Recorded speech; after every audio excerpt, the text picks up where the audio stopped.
नारायणं नमस्कृतं नरं चैव नरोत्तमं देवीं सरस्वतीं व्यासं ततो जयमुदीरयेत्। व्यासाय विष्णुरूपाय व्यासरूपाय विष्णवे नमो वै ब्रह्मदेवाय वसिष्ठाय नमो नमः। गुरुर्ब्रह्मा गुरुर्विष्णु गुरुर्देवो महेश्वर गुरुर्साक्षात् परब्रह्म तस्मै श्रीगुरवे नमः। शिव महापुराण को जय। राष्ट्रदेव भगवान श्री पशुपतिनाथ को जय। नेपाल आमा को जय। व्यास जी भगवान को जय। सद्गुरुदेव को जय।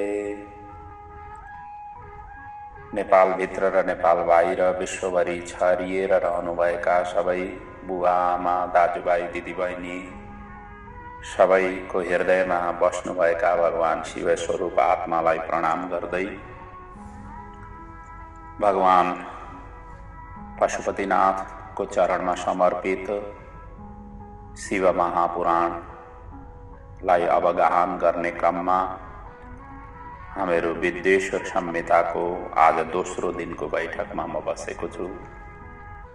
भगवान पशुपतिनाथ र समस्त भगवत विग्रहहरूलाई प्रणाम गर्दै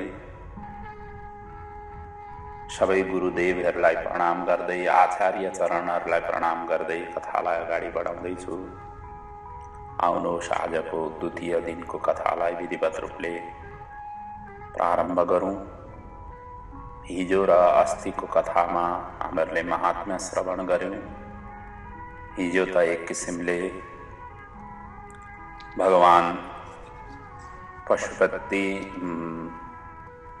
शिवपुराणको मूलतः मङ्गलाचरण र सुत शौनकजी बीचको प्रश्नै प्रश्नको अध्याय पहिलो अध्यायको हामीहरूले चिन्तन मनन गर्यौँ र विद्वेश्वर संहिता भित्र उल्लेख भएका विषयवस्तुहरूको पनि हामीले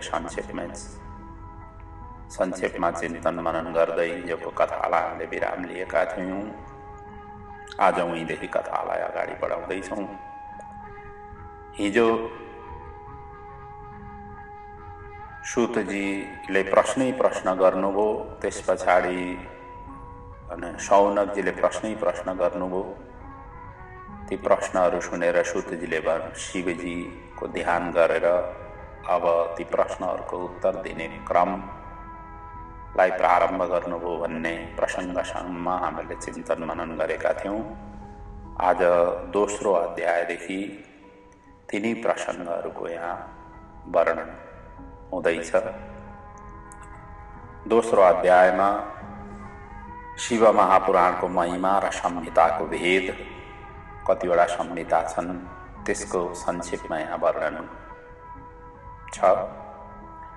सुतजी भन्नुहुन्छ, हे मुनीश्वरो, तपाईहरूको प्रश्न अत्यन्त सान्दर्भिक समय सापेक्ष प्रश्न गर्नुभयो।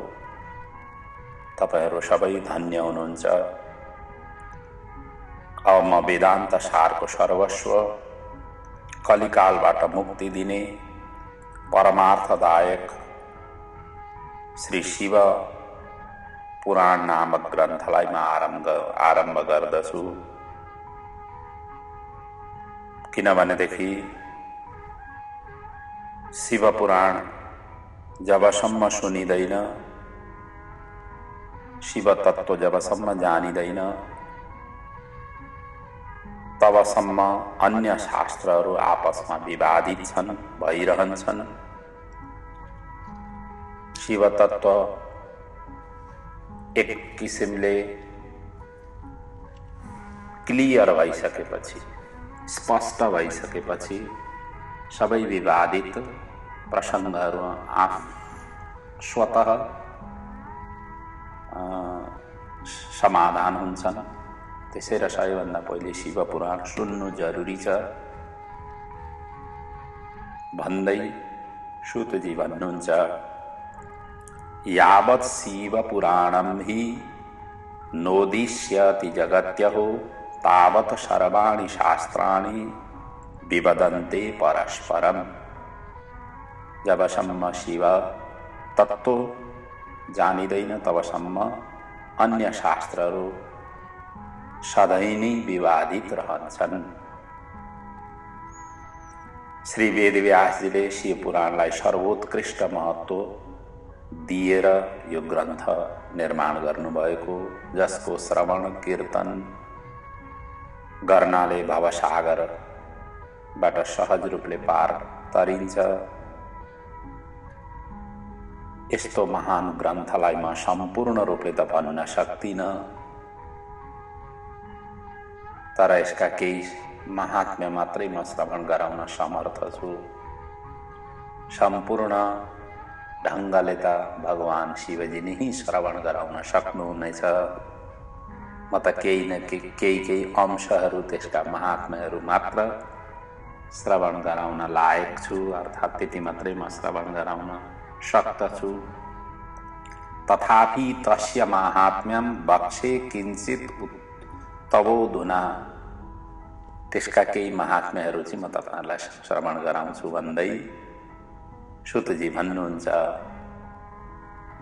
शिव महापुराण एक या आधा श्लोक पनि भक्तिपूर्वकले पढियो भने, सुनियो भने सबै किसिमका पापहरू नष्ट हुन्छन्।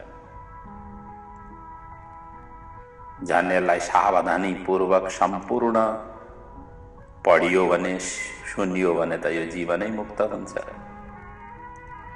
यस्तो अद्वितीय यो ग्रन्थ हो। यो पुराण स्वयं शिवजीले उपनिषदी रूपी समुद्रलाई मन्थन गरेर निकालेको नौनी हो। त्यस्तो किसिमको यो अमृतमय ग्रन्थ हो। यसलाई 1 महिना नित्य पढ्नाले ब्रह्म हत्या जनित पाप सबै भस्म हुन्छ।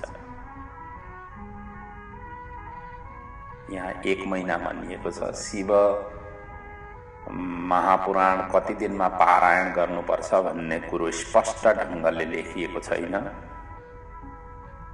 कतिपयले यसलाई 11 दिनमा समापन गर्नुपर्छ, एकादश रुद्रको प्रतीक मानेर भनिएको छ। कतिपयले 7 दिनमै सिद्ध्याउन पनि प्रसङ्गहरू पनि श्रवण गरेका, त्यस्ता पनि वर्णन गरेका छन्। तर कति दिनमा पूर्ण गर्नुपर्ने हो शिव पुराण, त्यसरी स्पष्ट महात्म्यमा वर्णन छैन। यहाँ चाहिँ सुतजी 1 महिनासम्म नित्य पढ्नाले ब्रह्म हत्या जनित पाप नष्ट हुन्छन् भनेर भन्दै हुनुहुन्छ। यसको मतलब 1 महिनासम्म यो ग्रन्थ पढ्नु भन्ने निर्देश सुतजीको चाहिँ हो। यस संहितालाई राम्रो ठाउँमा, जस्तो बिल्व वनमा भयो, शिवालयमा भयो, या भैरवको मूर्तिको अगाडि भयो, त्यस्तो ठाउँमा पढियो भने त झन् अनन्त गुणा फल प्राप्ति हुन्छ। सम्पूर्ण मनोरथ पूर्ण हुन्छन् र अद्भुत लाभ प्राप्ति हुन्छ। त्यसैले भनिएको छ, अधीतेषु च शास्त्रेषु वेदेषु व्याकृतेषु च यत फलम दुर्लभम लोके तत्फलम तस्य सम्भवेत्। भनिन्छ, जुन दान लिनु हुँदैन थियो, या जुन वचन बोल्नु हुँदैन थियो, जुन काम गर्नु हुँदैन थियो, ती सबै खालका गरिएका काम जनित जुन पाप छ, ती पापबाट मुक्ति पाउन एकपल्ट कम से कम यस ग्रन्थलाई पढ्नाले, सुन्नाले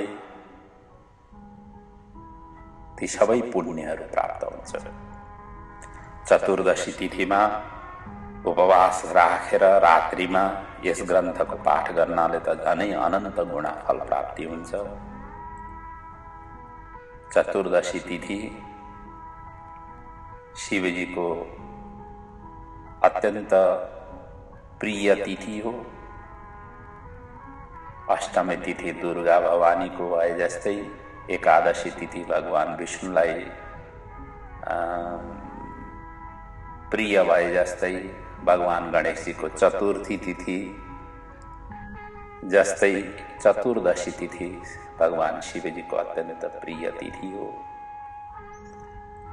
त्यसैले यो तिथिका दिन गरिएको पाठ चाहिँ अनन्त गुणाफल प्राप्ति हुन्छ। यसरी संक्षेपमा यहाँ अलिकति महात्म्य वर्णन गरिसकेपछि अब शिव पुराणको स्वरूप यहाँ वर्णन गरिँदैछ। पहिले शिव पुराण कत्रो थियो, अहिले हाम्रो जुन प्राप्त छ अहिले कत्रो छ, अर्थात् पहिले भगवान शिवजी स्वयंले रचना गर्नुभएको संहिता कत्रो ठुलो थियो र वेदव्यासजीले रचना गर्नुभएको शिव पुराणको कत्रो छ, त्यसको विषयमा यहाँ वर्णन गरिएको छ। भन्नुहुन्छ पहिले यो संहिता 1,00,000 श्लोक, सुन्नुहोस् है, 1,00,000 श्लोकमा थियो यो, र त्यति बेला 12 संहिता थिए, 12वटा त संहिता र 1,00,000 श्लोकमा वर्णन भगवान शिवजीले गर्नुभएको यो ग्रन्थ हो। र त्यही ग्रन्थलाई सार संक्षेप गरी व्यासजीले चाहिँ 24,000 श्लोक र 7 संहिता भित्र तो भावलाई समेटेर यो ग्रन्थ तयार गर्नुभएको हो। अहिले प्राप्त भएको ग्रन्थमा 7 संहिता र 24,000 मन्त्र छन्। त्यसैको भाव यहाँ व्यक्त गर्नुहुन्छ। व्यासेन तन्तु संक्षिप्तं 24,000 शैवं तत्र चतुर्थं वै पुराणं सप्तसंहितम्। अब पहिले शिवजीले रचना गर्नुभएकोमा कुन कुन संहिता थिए, कति कति मन्त्रहरू त्यसमा थिए, र अहिले व्यासजीले निर्माण गर्नुभएको ग्रन्थमा कुन कुन संहिता राख्नु भइरहेछ र कति श्लोकहरू छन्, त्यसको विषयमा यहाँ वर्णन गरिएको छ। विद्येश्वर संहिता जुन शिवजीले रचना गर्नुभएको थियो त्यसमा 10,000 मन्त्र थिए। रुद्र संहिता त्यसमा पनि 10,000, उमा संहितामा 8,000, विनायक संहितामा 10,000, मातृ संहितामा 8,000, एकादश रुद्र संहितामा 13,000, कैलाश संहितामा 6,000, शतरुद्र संहितामा 3,000, कोटि रुद्र संहितामा 9,000, सहस्र कोटि रुद्र संहितामा 11,000, वायवीय संहितामा 10,000 र धर्म संहितामा 12,000। यसरी कुल 1,10,000 मन्त्र बराबरको शिवजीद्वारा रचित यो 12 संहिता को यो ग्रन्थ थियो भनेदेखि अहिले व्यासजीले जुन रचना गर्नुभएको ग्रन्थ, जुन ग्रन्थको चाहिँ म हजुरहरू समक्ष यो वर्णन गर्दैछु, यो ग्रन्थ चाहिँ कत्रो छ भनेदेखि यसमा विद्येश्वर संहितामा 1,540 श्लोक छन्। रुद्र संहितामा कुल 197 अध्याय छन्, जसमा 10,273 श्लोक छन्। त्यसैगरी उमा संहितामा 51 अध्याय छन्, जसभित्र 2,694 श्लोक छन् त्यसमा। त्यसैगरी अर्को कैलाश संहितामा 23 अध्याय छन् र त्यसमा 1,286 श्लोकहरू छन्।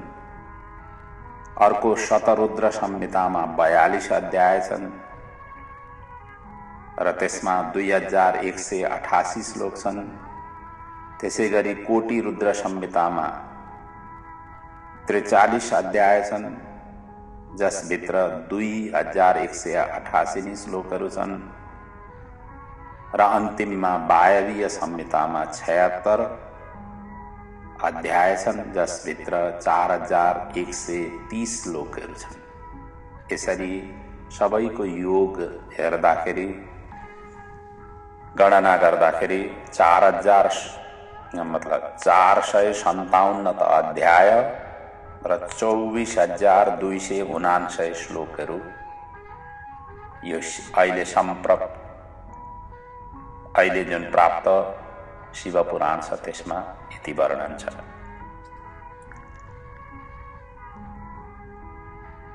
एक किसिमले हेर्दाखेरि वेद व्यासद्वारा लेखिएको र जुन सम्प्रति प्राप्त यो ग्रन्थ जुन छ यो चौथो भाग हो।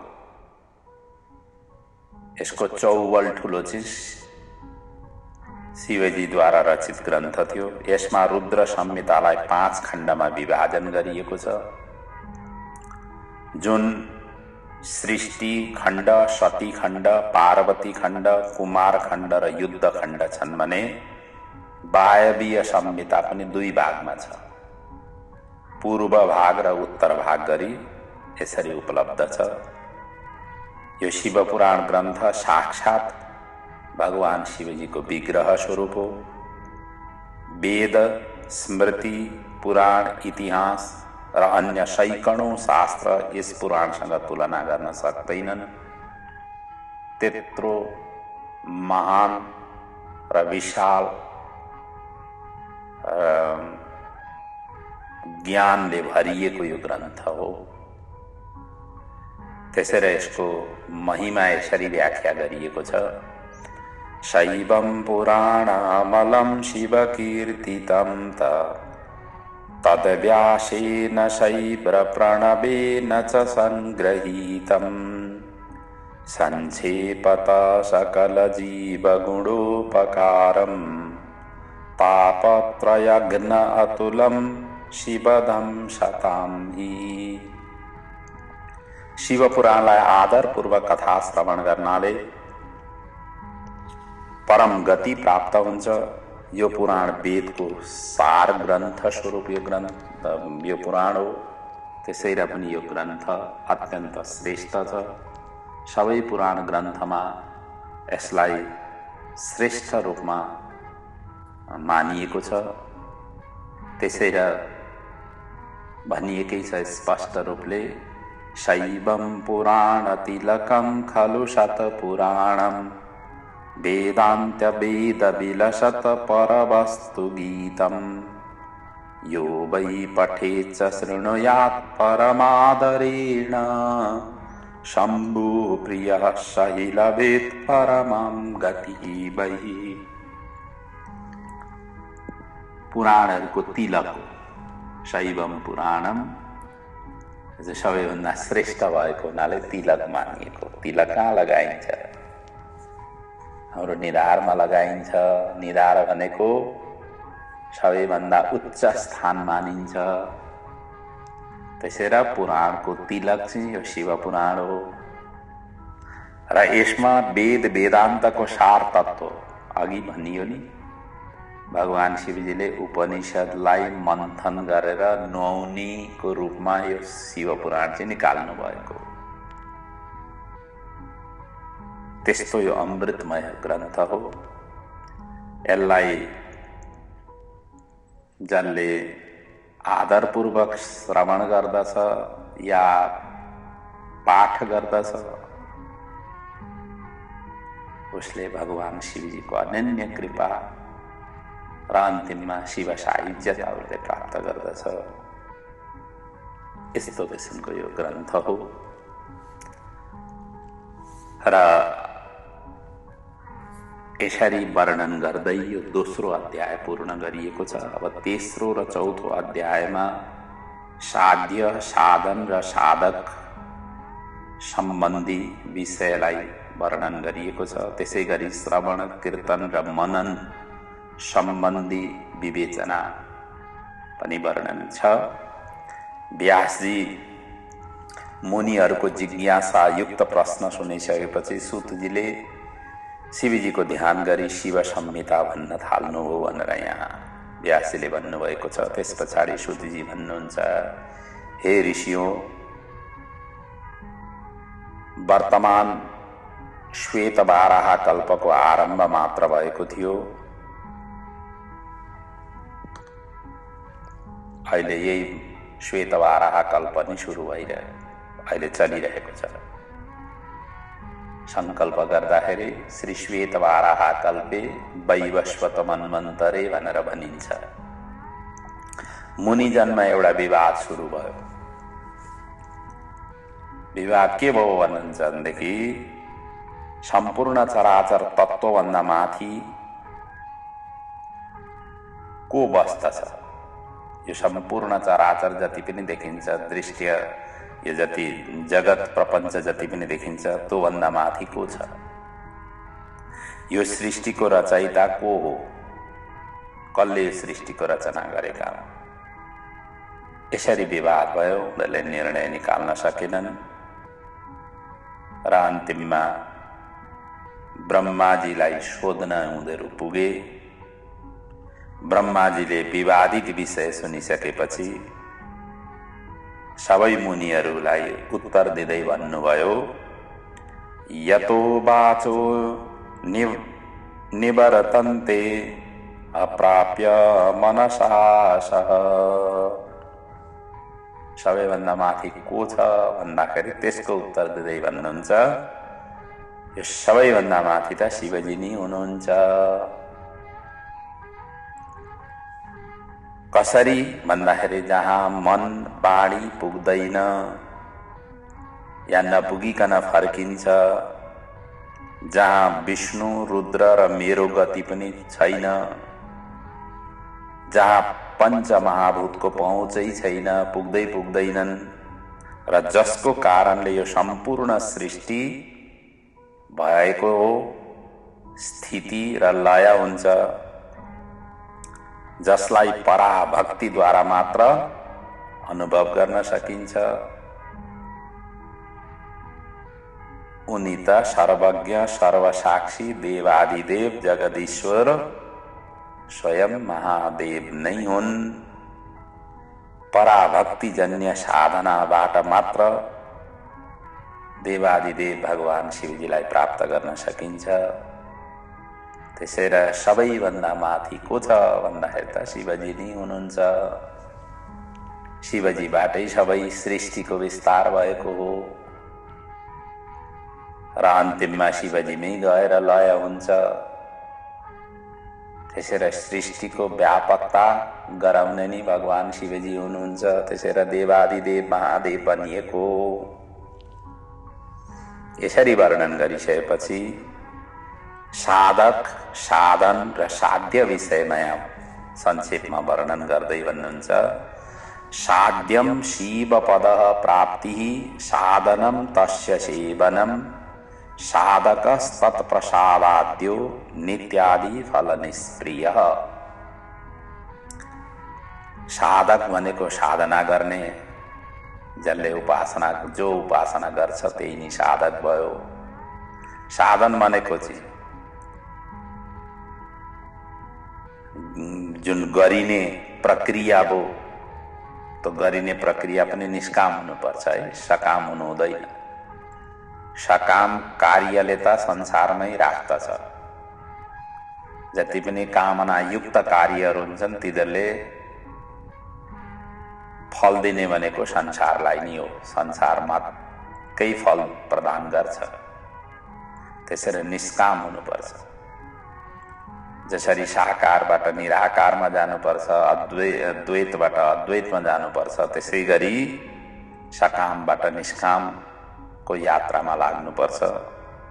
निष्कामको यात्रामा लाग्नु नि साधन हो। र तेस्रो हो साध्य। साध्य भनेको प्राप्ति गर्ने चीज, आफूले प्राप्त गर्न खोजेको जुन तत्त्व हो त्यो तत्त्व नै साध्य हो।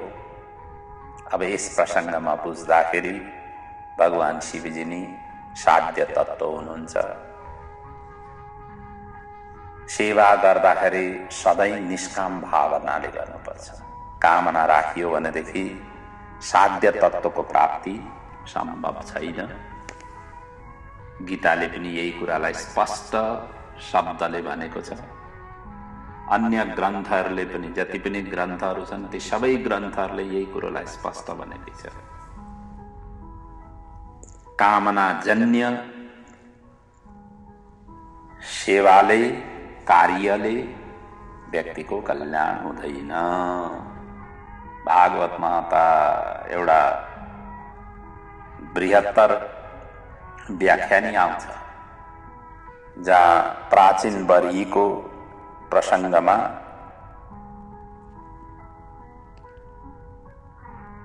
यसको उल्लेख गरिएको छ। उनी यज्ञ गर्दथे अनि यज्ञमा उनी हिंसाजन्य यज्ञ पनि गर्दथे, जसको स्वरूप नारदजीले उहाँलाई देखाइदिनु भयो। तपाईँले गरेका हिंसाजन्य यज्ञका यी सकाम कर्मले तपाईँलाई के गराउँछ? हेर्नुहोस् त मासतिर आकाशतिर। त्यसरी नारदजीले बताउँदाखेरि प्राचीन बरीले यसो आकाशमा हेरे त जसलाई हिंसा गरेर यज्ञ गरेका थिए तिनीहरू त सबै आकाश मण्डलमा व्यापक भएर कति बेला झम्ट्यौं भनेर त्यसरी सबै जीव जन्तुहरू आफूतिर झम्टिरहेको उनले देखे। यसरी देखिसकेपछि त एकदम डराए। अब के गर्ने भन्दाखेरि तपाईले जति पनि कामहरू गर्नुभयो, जुन यज्ञहरू गर्नुभयो, सकाम भावनाले गर्नु। अब श्री हरिको निष्काम भावनाले सेवा गर्नु अनि मात्रै कल्याण हुन्छ। त्यसरी निष्कामको त्यहाँ उपदेशमा दिएको छ। त्यसरी निष्काम, त्यसरी साधना निरन्तर गरिरहनु पर्दछ। साधना कहिल्यै पनि छुटाउनु हुँदैन। त्यसका लागि कसरी गर्ने भन्दा सबैभन्दा पहिले शिवयोग प्राप्त गर्ने। शिवयोग कसरी प्राप्त गर्ने भन्दा गुरुमुखद्वारा। आफैले प्राप्त गर्न सम्भव छैन। गुरुमुख भएर प्राप्त गरेको ज्ञान मात्रै पक्का मानिन्छ। अनि त्यति मात्रै होइन, नित्य त्यसलाई श्रवण, चिन्तन, मनन, कीर्तन निरन्तर गर्नुपर्छ। यसरी गरिसकेपछि शिवयोग पक्का हुन्छ। अनि मात्रै साधना गर्नतिर लाग्नुपर्छ। निरन्तरको अभ्यासपछि सबै व्याधि मेटिन्छन् र आनन्दको अनुभूति प्राप्त हुन्छ र साध्य तत्त्वको प्राप्ति हुन्छ। त्यसैले भनिएको छ, श्रोत्रणं श्रवणं तस्य वचसा कीर्तनं तथा मनसा मननं तस्य महासाधनमुच्यते। कानले भगवानको नाम, गुण र लीलाहरूको श्रवण गर्ने, त्यही नै हो श्रवण भक्ति। अनि पाणीद्वारा त्यसको कीर्तन गर्ने, उच्चारण गरेर कीर्तन गर्ने र मनद्वारा त्यसकै चिन्तन गर्नु नि मनन गर्नु हो। र यो 3 प्रकारको साधना नि महान साधना पनि हो। अर्को शब्दमा भन्नुपर्दा यसलाई त्रिक साधन पनि भनिन्छ। श्रवण कसरी गर्ने, कथाहरू कसरी श्रवण गर्ने, त्यसको पनि विधि यहाँ बताइएको छ। श्रवण गर्दाखेरि स्थिर आसनमा बसेर श्रवण गर्नुपर्छ। चञ्चल भएर श्रवण हुँदैन। स्थिर आसन भन्नाले कथाको आद्योपान्त स्वाद लिनका लागि कथामा वर्णन भएका सबै प्रसङ्गहरूलाई आफ्नो जीवनमा, आफ्नो ध्यानमा उतार्नका लागि आसन सबैभन्दा पहिले सिद्ध हुनुपर्दछ। आसनै सिद्ध भएन, चञ्चल मनले गरेका सबै कार्यहरू अपूर्ण त हुन्छन् नै, सिद्धिदायक पनि हुँदैन। त्यसरी स्थिर आसनमा बसेर भगवानका मङ्गलमय गाथाहरू श्रवण गर्नुपर्दछ। चित्त स्थिर गर्नु नै मूलतः श्रवण भक्ति हो। हाम्रो चित्त चञ्चल छ। चित्त चञ्चल भएको हुनाले यसलाई स्थिर गराउनका लागि पनि स्थिर आसन सबैभन्दा जरुरी हुन्छ। त्यसरी श्रवण गर्नुपर्छ, अनि मात्रै ज्ञान प्राप्ति हुन्छ। अब कीर्तन के हो? दोस्रो यहाँ भनियो नि कीर्तन। कीर्तन भनिन्छ भगवानको नामलाई निरन्तर जप गर्नु नै कीर्तन हो। निरन्तर सुमिरण गर्नु नै कीर्तन हो। निरन्तर चिन्तन गर्नु नै जप हो। भगवानको नाम बार बार उच्चारण गर्नु। हरेर नाम हरेर नामैव केवलम कलो नास्त्यैव नास्त्यैव नास्त्यैव गतिरन्यथा। कलियुगका प्राणीहरूका लागि भगवानको नाम मात्रै एउटा नौका हो। त्यही नाम रूपी नौकामा बसेर यो भवसागर रूपी संसारबाट पार तर्न सकिन्छ। त्यसैले निरन्तर भगवानको नाम सुमिरण गर्नु नै कीर्तन हो। ब्रज कीर्तन गाउने गरिन्छ नि, त्यसभित्रका शब्दहरू हेर्नुहोस्। ती शब्दहरूमा भगवानकै नामलाई बारम्बार उच्चारण गरिएको हुन्छ। भगवानका लीलाहरू नि त्यसमा उल्लेख भएका हुन्छन्। भगवानले गरेका कार्यहरू, उपकारहरू, तिनीहरूकै वर्णन त्यो कीर्तनका शब्द शब्दमा समाहित हुन्छ। त्यसैले कीर्तन गर्दाखेरि नामको निरन्तर जप हुन्छ। अर्को छ मनन। अब मनन श्रवण गरेका चिजलाई, कीर्तन गरेको तत्त्वलाई चाहिँ निरन्तर मनन गर्नु। यो मनन गर्दाखेरि नामको पनि मनन हुन सक्छ, भगवानको रूपको मनन हुन सक्छ, भगवानले गरेका गुणहरूको मनन हुन सक्छ, भगवानले गरेका कार्यहरू जसलाई लीला भनिन्छ, ती लीलाहरूको स्मरण गर्दै भगवानकै सम्मुख राख्नु या रहनु नै वस्तुतस्तुत मनन हो। यो त्रिक साधनको उपदेश, यस श्रवण कीर्तन र मनन, यसलाई त्रिक साधन भनिएको छ, जसको प्रसङ्ग हामीहरूले महात्म्यमा पनि श्रवण गर्यौं। यो त्रिक साधनको उपदेश सर्वप्रथम नन्दीले तपस्यारत सनत कुमारलाई प्रदान गर्नुभयो। सनत कुमारले व्यासजीलाई प्रदान गर्नुभयो र व्यासजीले ग्रन्थको रूपमा हामीहरू सबैलाई ज्ञान दिइराख्नु भएको छ। त्यसैले व्यासजीलाई भनिन्छ नि, व्यासजीले दिएकै ज्ञानकै जुठनलाई हामीहरूले यसो लिने गर्छौं।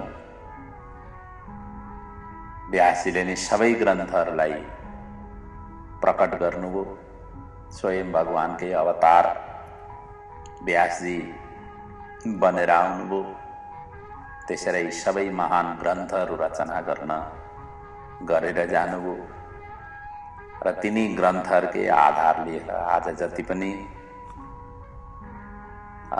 विशिष्ट कथावाचकहरू, विशिष्ट व्यक्तिहरू बन्न पुगे, व्यासजीकै जुठनलाई चाटेर अगाडि बढेका। त्यसैले भनिन्छ व्यासोच्छिष्टम जगत सर्वम। व्यासजीकै जुठन नै यो सबै सम्पूर्ण जगत हो र यही नै शिव प्राप्तिको सहज पनि हो, सरल र वेद सम्मत उपाय पनि हो। यो भक्ति त्रिक गरेर शिव प्राप्ति हुन्छ।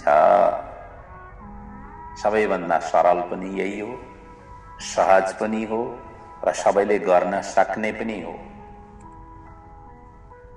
तर हुँदैन। किन हुँदैन भनेदेखि हामीहरू स्थिर आसनमा बस्नै सक्दैनौँ। हामीहरू कथा पूर्ण रूपमा सुन्दै सुन्दैनौँ।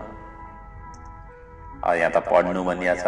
पढ्न त अब आजकल सबै डिजिटल हुँदै गयो। पढ्ने त अब एक किसिमले पहिलेको जमानाको स्वरूप, पहिलेको जमानामा पढाइ गर्दथे, आजकल पढ्ने ठाउँमा अब सबै डिजिटल हो।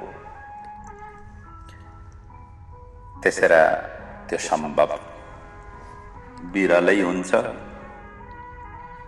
जबकि यही मात्रै उपाय हो शिव प्राप्तिका लागि सहज र सरल भनेर यहाँ व्यासले भन्नुभयो। श्रवणम कीर्तनम शम्भो मननम वेद सम्मतम। यो वेद सम्मत वाणी हो। यही वेदले व्याख्या गरेको छ। यसरी वर्णन गरिसकेपछि 5औं अध्यायमा शिवलिङ्गको महिमा, लिङ्ग पूजा अर्चनको परिचय यहाँ वर्णन गरिएको छ।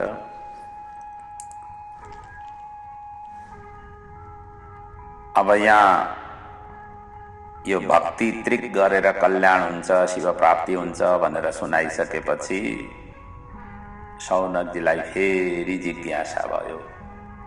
सबैले त भक्ति त्रिक गर्न सक्दैनन्, उनीहरूका लागि विकल्प छ कि छैन? त्यस्ता मान्छेहरूले के गरेर प्राप्ति गर्ने, कि प्राप्ति नै गर्न सक्दैनन्? विकल्प त हुनु पर्यो नि। भक्ति त्रिक नगर्नेले के गर्ने? कसरी भगवानलाई प्राप्ति गर्ने? यही भावले उहाँले प्रश्न गर्नुभयो। यसरी ऋषिहरूको प्रतिनिधित्व गर्दै शौनकजीले सोधिसकेपछि सुतजी अब अगाडि भन्न थाल्नुभयो। विकल्प छ है, भक्ति त्रिक नगर्नेलाई अर्को विकल्प छ। त्यो के हो विकल्प भन्दा, श्रवणादि त्रिकै शक्तो लिङ्गवीरं च शङ्करं संस्थाप्य नित्य अभ्यर्च तरेत संसार सागरम। जसले भक्ति त्रिक गर्न सक्दैन ती नसक्नेहरूका लागि शिवजीको मूर्ति या शिवलिङ्गको नित्य पूजा अर्चन गरेर शिव तत्त्वलाई प्राप्त गर्न सक्छन्। ल, चिन्तन मनन नगर्नेले पूजा गर्नु। पूजा के को गर्नु? शिवजीको मूर्तिमा या शिवलिङ्गमा पूजा गर्नु। पूजा गर्दाखेरि पनि अब विभिन्न प्रक्रियाहरू छन्। पञ्चोपचारदेखि लिएर राजोपचारसम्मका पूजा पद्धतिहरू वर्णन गरिएका छन्। त्यस्तो ढङ्गले विधिपूर्वक शिवजीको पूजा गर्नु। अब शिवजी पूजा कहाँ गर्नु भन्दाखेरि स्थापित शिवालय होस् या तीर्थ होस् या मठ होस् या कुनै त्यस्तो क्षेत्र होस्, त्यसमा नित्य भगवान शिवजीको पूजा गर्ने। पाञ्चायतन देवतामा शिवजीलाई पूजा गरिन्छ नि, त नित्य पूजा गरेर पनि तो भक्ति त्रिक जन्य साधन जन्य जुन फल हो त्यो प्राप्ति गर्न सकिन्छ। अब यी सबै चिज शिवालयहरूको सबै सुविधा छैन भने के गर्ने भनेदेखि स्वयं निर्माण गर्ने सकिन्छ भनेदेखि, नत्र भने मण्डप या गोपुर निर्माण गरी त्यसैमा विधानपूर्वक शिवलिङ्गको स्थापना गर्ने र नित्य शिव नामले पूजा अर्चन यसरी गर्नुपर्छ। शिवजीको पूजा नगरिकन शिव तत्त्वलाई प्राप्त गर्न सकिँदैन। त्यसैले नित्य शिवजीको पूजा गर्ने व्यक्ति मात्रै शिव तत्त्वको प्राप्ति गर्न सामर्थ्य हुन्छ, अर्थात् त्यस्तैले मात्रै प्राप्त गर्न सक्छन्। र यस्तो कार्य गर्दाखेरि कृपणता गर्नु हुँदैन। सबै दिएको भनेको भगवानले नि हो, हामीहरू त लिएर आएका केही पनि होइन। कसैले केही पनि लिएर आएका छैनन्। आमाको गर्भबाट आउँदा त हामीहरू सबै खाली हात आएका हौँ, शरीरमा कपडा पनि थिएन। यी सबै दिने भनेका भगवान नै हुन्। कपडा पनि भगवानले नै दिनुभएको, खानापिना पनि भगवानले दिनुभएको। मनुष्यको त कुरा छोडिदिनु न हो। उता जङ्गलमा हेर्नु न, जङ्गलमा जीव जन्तुहरू, ती जीव जन्तुहरूको बस्ने स्थान, खाने व्यवस्था कसले गरेको छ? सबै भगवानले नै गरिआओ। यो सृष्टिमा जति पनि छन् चराचर, जति पनि जीव जन्तुहरू छन्, सबैको भरण पोषण गर्ने को हो? भगवान नै हो। विश्वम्भर, त्यसैले भगवानको नाम एउटा विश्वम्भर। माँ जगत जननीलाई विश्वम्भरा भनिन्छ, भगवानलाई विश्वम्भर भनिन्छ।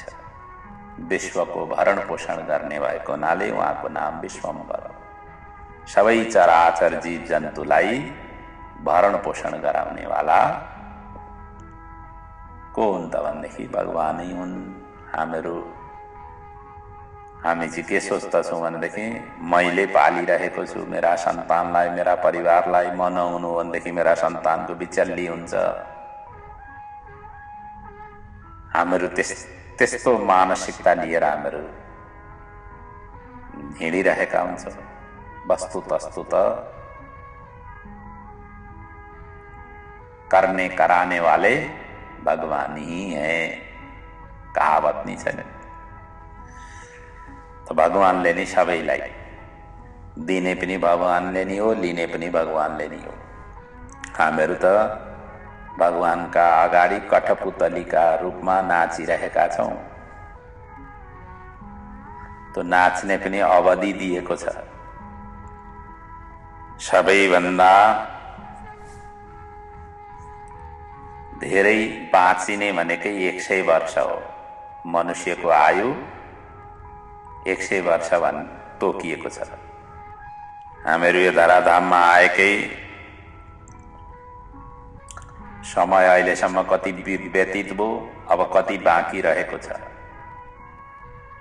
सबैले यसलाई चिन्तन हमेसा हमेसा गर्नु जरुरी हुन्छ, अनि मात्रै भक्ति पथमा लाग्न सकिन्छ।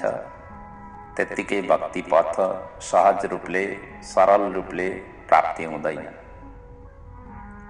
म को हुँ यसलाई बार बार क्वेश्चन गरिराख्नु। म कहाँबाट आएको हुँ, मेरो कर्तव्य के हो, म कहाँ जानेछु, मेरो के कति गर्ने मेरो अधिकार क्षेत्र हो। यस्ता क्वेश्चनहरू चाहिँ हमेसा हमेसा आफूले आफैलाई सोधिराख्नुपर्छ। यसरी सोधियो भनेदेखि अनि हाम्रो जीवन कल्याण पथमा लाग्दछ। नत्र भने कल्याण हाम्रो सम्भव छैन। जब यहाँ शिवमूर्ति र शिवलिङ्गको विषयमा सुतजीले भन्नुभयो त मुनिहरूलाई फेरि क्वेश्चन निस्कियो है। मुनिहरूले क्वेश्चन के गरे भन्नुहुन्छ भनेदेखि मूर्ति पूजा त हामीले सुनेका थियौं, हामीलाई थाहा पनि छ, तर अहिले तपाईले लिङ्ग पूजा गर्नु भनेर पनि उपदेश दिनुभयो। अब यो लिङ्ग पूजा भनेको के हो, शिवलिङ्गको पूजा भनेको के हो, यसलाई पनि स्पष्ट पारिदिनुहोस्। जब यसरी प्रश्न गरिसकेपछि श्रुतजी अब यसको उत्तर दिन थाल्नुभयो। भन्नुहुन्छ शिव तत्त्वको सगुण निर्गुण दुईटै स्वरूप छ। भगवान शिवजी भगवान विष्णुको पनि सगुण र निर्गुण। भगवान विष्णुको निर्गुण निराकार स्वरूप शालिग्राम हुन् भने भगवान शिवजीको निर्गुण निराकार स्वरूप भनेको शिवलिङ्ग हो। त्यसैले मठ मन्दिरहरूमा घर घरमा देवालयहरूमा हामीहरू के देख्छौँ भने एक त शिवजीको मूर्ति, अर्कातिर शिवलिङ्ग। अब एउटै भगवानका दुई दुईवटा स्वरूपहरू अन्य भगवानहरूका कहाँ पाइन्छन्? देवीकै स्वरूप हेर्नु न, देवीको स्वरूप हामीले देवीका या त फोटोमा या मूर्तिमा हामीहरू हेर्दा छौँ। देवीको त्यस्तो अमूर्त स्वरूप छँदै छैन। शिवजीको शिवलिङ्ग भनेको अमूर्त स्वरूप हो। हालांकि भगवान पशुपतिनाथका 5वटा मुखहरू छन्। उहाँ पशुपतिनाथको प्राकट्य नि त्यही ढङ्गले भएको हो, त्यसरी वर्णन त्यसरी आएका हुन्। तर लिङ्ग भनेको अमूर्त स्वरूप हो। त्यसै गरी शालिग्राम पनि अमूर्त स्वरूप हुन्।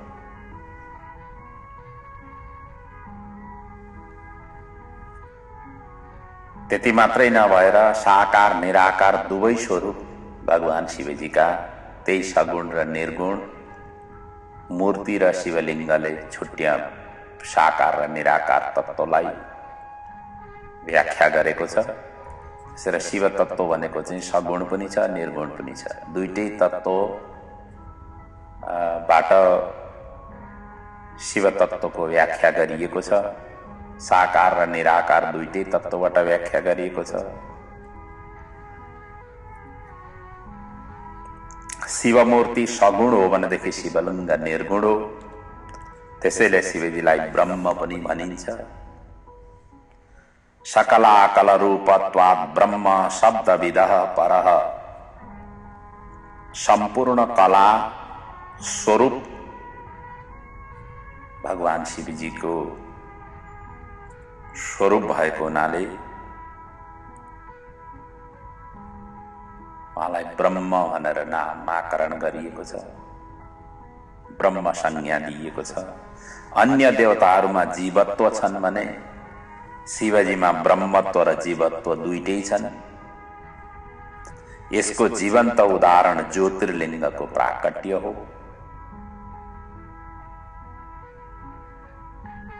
जीवत्वं शङ्करान्येषां ब्रह्मत्वं शङ्करस्य च।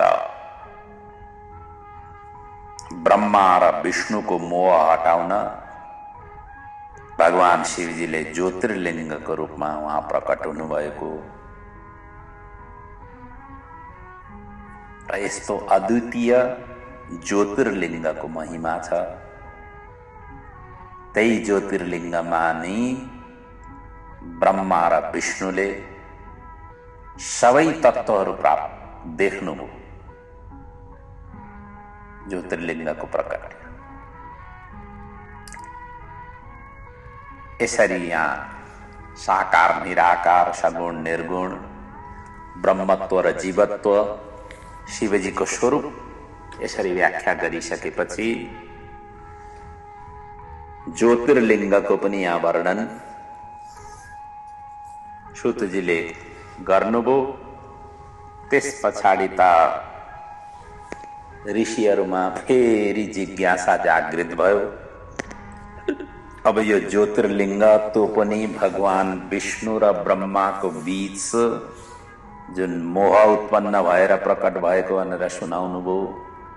यो त बडा रोचक प्रसङ्ग लाग्यो। अब हामीलाई त्यही प्रसङ्ग श्रवण गराउनुहोस्।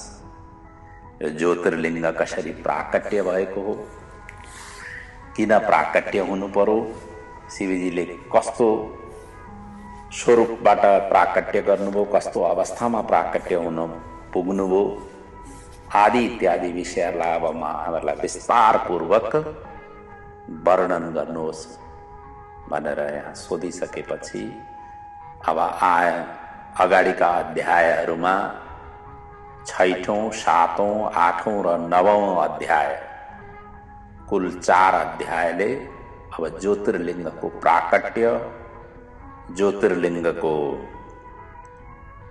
स्वरूप र त्योभन्दा पहिले ब्रह्मा र विष्णु बीचको विवादको प्रसङ्ग आदि समेटेर यी अध्यायहरूमा प्रसङ्ग यिनैको वर्णन गरिएको छ। अब यसरी प्रसङ्ग वर्णन गर्ने क्रममा सुतजी भन्नुहुन्छ, ज्योतिर्लिङ्गको प्राकट्य र ब्रह्मा विष्णुको मोहभङ्ग सम्बन्धी चर्चा सबैभन्दा पहिले मन्दराचल पर्वतमा तपस्या गरिरहेका सनकादिहरूलाई नन्दीश्वरले बताएका थिए। त्यही प्रसङ्ग म यहाँ श्रवण गराउँछु भन्दै अब त्यो प्रसङ्ग यहाँ वर्णन गर्दै हुनुहुन्छ, जहाँ ब्रह्मा र विष्णुको घनघोर युद्ध भएको थियो। ज्योतिर्लिङ्गको उत्पत्ति त्यति बेलै हुन पुग्यो, भैरवको प्राकट्य त्यति बेलै भयो, ब्रह्माजीको 5औं शिर भैरवद्वारा शिरच्छेदन भयो, ब्रह्मा र केतकी पुष्पलाई श्राप दियो। त्यस पछाडि शिवरात्रिको निर्णय आदिको विषयमा यी अध्यायहरूमा वर्णन गरिएका छन्। आउनुहोस् अब यसको केही चिन्तन मनन आज गरौँ, बाँकी रहेका प्रसङ्ग फेरि भोलिका दिनहरूमा गर्दै जानेछौँ। त त्यति बेला नन्दीश्वरले सनकादिहरूलाई भन्नुभयो, एक समय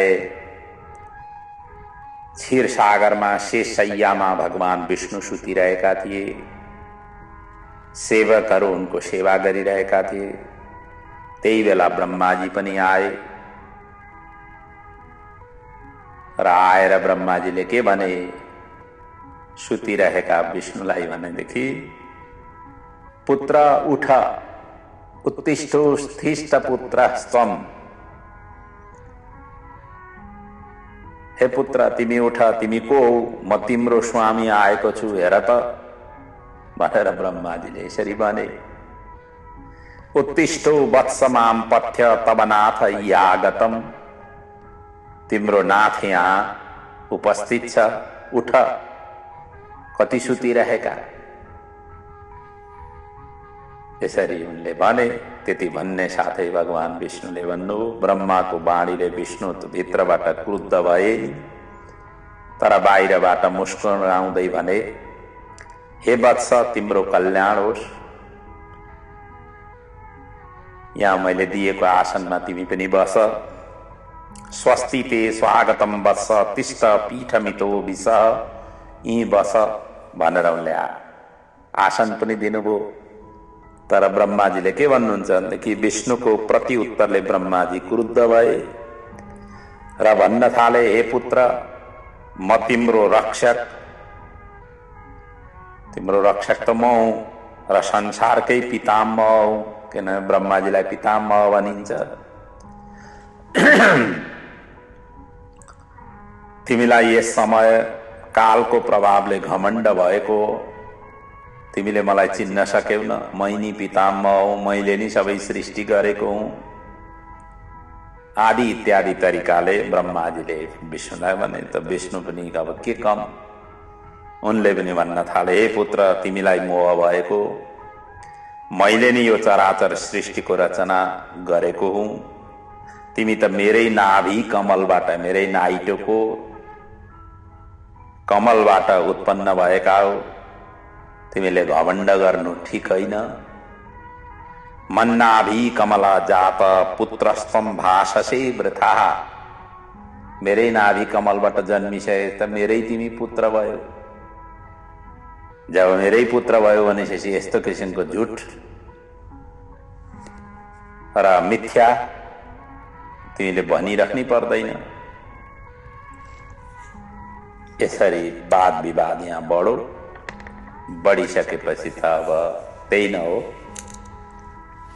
दुईटैलाई रजोगुण तमोगुणले आवृत भए। अब भगवान भएर यसरी वाद विवाद हुनु र त्यस पछाडि त यहाँ त वाद विवाद बढ्दै गइसके त युद्धमै परिणत भयो। देवताहरू यसरी लडाईँ गर्न यसरी लागिसकेपछि संसारको के हाल हुन्छ। त्यसै भएर भगवान शिवजी ज्योतिर्लिङ्गमा प्रकट हुनुभएको। यसरी विवाद बढ्दै गयो। रजोगुणको आधिक्यले दुवै एक अर्काप्रति ईर्ष्या, द्वेष, अभिमान, अहंकार सबै जति पनि जो मत्सर छन् नि ती सबै उनीहरू भित्रबाट निस्किन थाले र एक अर्कामा आक्रमण गर्ने उद्धत भए र उद्धत हुने क्रममा आफ्ना आफ्ना शस्त्र अस्त्र उनीहरूले उठाएर युद्ध आरम्भ भयो।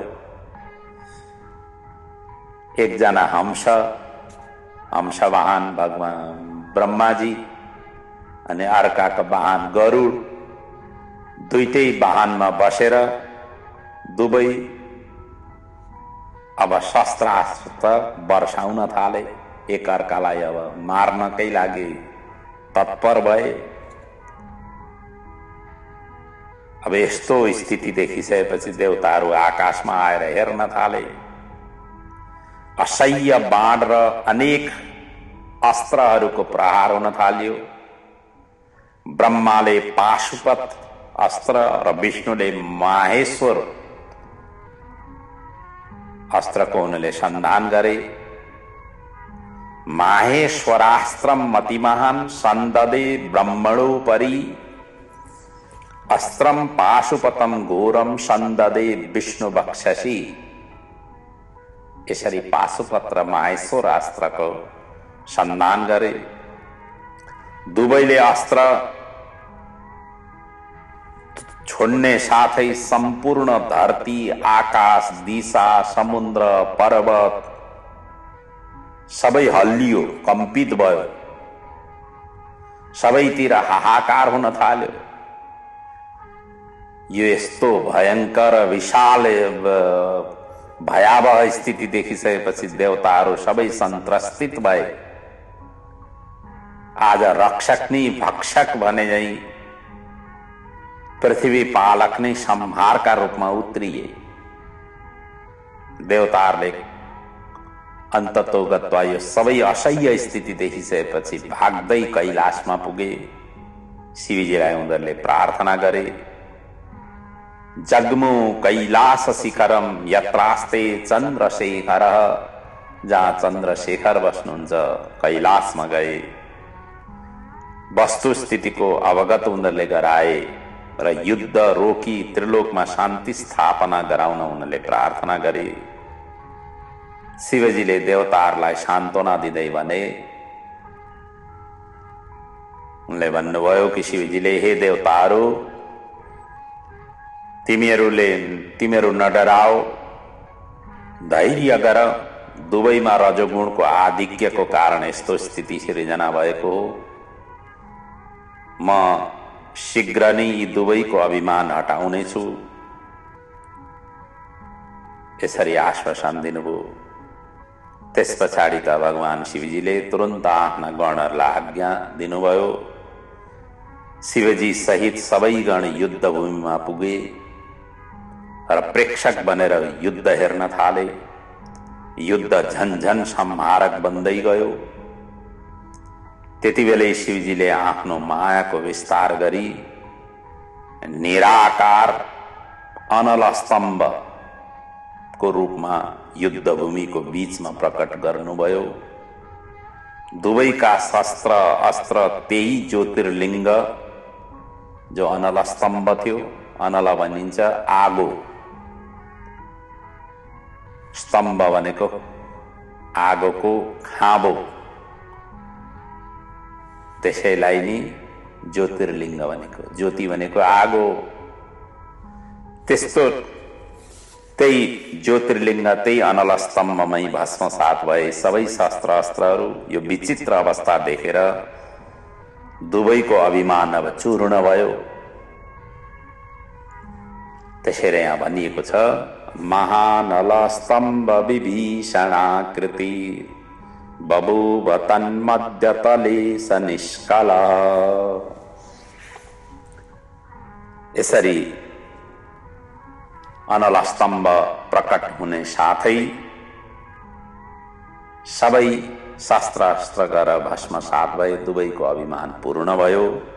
अब यस पछाडि के घटना घटे अब ती सबैको चर्चा म भोलिको प्रसङ्गमा श्रवण गराउनेछु। आजको प्रसङ्गलाई अब यहीँ विराम लिँदैछु। ज्योतिर्लिङ्गको प्राकट्यको प्रसङ्ग सम्मको वर्णन र अब ज्योतिर्लिङ्गबाट के स्वरूप, त्यस पछाडि के घटना घटो, त्यो प्रसङ्गलाई अब भोलिको कथाले समेट्नेछु। भगवान पशुपतिनाथ को चरणमा यो सबै कथा समर्पित गर्दै आजको कथा प्रसङ्गलाई यही विराम लिँदै तपाईहरु सबैसँगबाट बिदा लिँदैछु। ओम पूर्णमदः पूर्णमिदं पूर्णात् पूर्णमुदच्यते पूर्णस्य पूर्णमादाय पूर्णमेवावशिष्यते। ओम शान्ति शान्ति शान्ति। ओम।